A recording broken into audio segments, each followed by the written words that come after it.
Bon solstice à tous. J'ai pensé que ce serait bien de vous l'offrir ce matin, solstice du 21 juin 2021,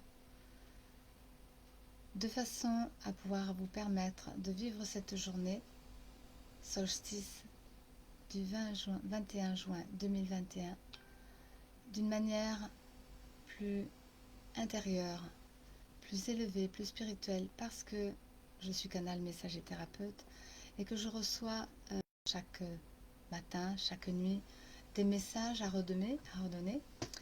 Eh bien, pour vous, aujourd'hui, le solstice du 21 juin 2021, voici, je vous fais la lecture et ensuite suivra un voyage intérieur pour que vous puissiez recevoir en cette journée peut-être les énergies du jour. Et je la ferai donc cette rencontre de voyage intérieur en canalisation pure, sans support. Donc je ne sais pas ce qu'il y aura, mais en musique, bien sûr. Alors, le 20 juin, c'était la veille, je reçois comme message, c'est quoi se regarder en face? Tout ce que je vais vous dire correspond aux énergies actuelles de transformation, de changement, pour qu'on puisse opérer justement une nouveauté en soi. C'est quoi se regarder en face, me dit-on? Puis ensuite, je vois un mélange de couleurs, d'énergie. Prédominance, c'est le vert. Guérison, réparation. Et on va trier. D'un côté le vert, d'un autre les couleurs enfouies. Ce qui est pur d'un côté, ce qui est moins pur de l'autre. De façon à se détacher du confus, aller vers le clair. Bien sûr, ça peut être les extrêmes, le juste milieu.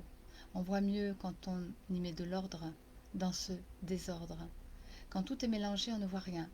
Donc prise de recul et s'interroger sur ce qui est à garder, sur ce qui est à enlever. De toute façon, on avance. Donc ce qui est derrière ne sera plus, car devant vient à nous l'avenir. Ensuite, on me montre la fleur illustratrice. On me dit personne ne la voit. Il faut taper sur un socle pour qu'il y ait une résonance. Alors elle apparaît. Une orchidée posée sur le pot. Le pot symbolise le socle, la base. L'orchidée, cette fleur, est une beauté rare et délicate. Magnificence, splendeur artistique. Elle témoigne de la paix, de la protection, de la sagesse.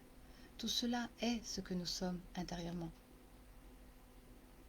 Puis j'entends, il faut séparer le bon grain du mauvais grain, car en cela on y met ordre, clarté et pureté. Ensuite, ce matin, je reçois un message que je retranscris, bien sûr, à 4h46. Déjà, je m'interpelle, j'entends, bon, quelque chose et je me dis 14. C'est le chiffre 4, 46. Qui, le 4 et le 1, 14 fait 5. L'étoile à 5 branches correspond à l'humain. Donc c'est bien en nous que cela se passe. Et j'entends, c'est bien ça, il faut prendre de l'élan pour descotcher tout ça. C'est souvent la première phrase qui correspond à tout l'élan qu'il va y avoir après, puisqu'on me parle bien d'élan. Qu'est-ce qu'il y a à faire? Alors, je vois sur une chaise qui est blanche, purifier justement la matière. La chaise, c'est la matière. Le blanc, c'est la pureté. Donc on doit purifier notre matière. La personne que je vois est sur cette chaise comme collée à sa matière.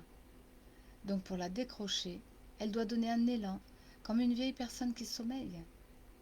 Qu'elle arrive à sortir de là. La chaise est beaucoup plus grosse que la personne. Peut-être, elle est engouffrée au fond de sa matière. Pour s'en sortir, elle doit se décoller et prendre un grand élan à sa vie, en elle-même. Se mettre un peu en avant, pas avec la matière, mais avec l'esprit.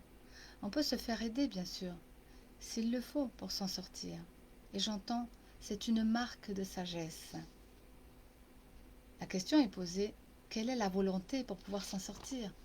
Quelle est notre volonté? Des fois c'est inconscient, c'est profond, c'est pas évident, mais il doit y avoir une détermination à vouloir, déjà. Puis lâcher ensuite la détermination du vouloir pour se laisser guider, accompagner, faire confiance à la vie pour s'en sortir. Mais s'en sortir de quoi? De quelque chose qui englue et qui scotche dans notre matière, qui nous empêche d'avoir cette notion de liberté, de vivre une autre réalité. non pas un aspect trop dans la matière, mais quelque chose de plus léger, une nouveauté, évoluée. J'entends, ici la plupart des gens violents devront passer la porte pour s'apaiser, avoir la paix de l'orchidée, parce que l'on me fait comprendre que ce grand vortex du solstice d'été est une grande porte qui permet d'accéder justement à plus de légèreté, pour libérer la souffrance et s'ouvrir à autre chose, car c'est une période, une grande période de recueillement, de possibilités, de maturité. Encore faut-il le vouloir et l'accepter. Vouloir changer, voir sa vie, soi et le monde autrement, une réalité plus spirituelle, plus que seulement son profit personnel et matériel. C'est pourquoi une question se pose, un don de soi, en cela, devient une marque de sagesse.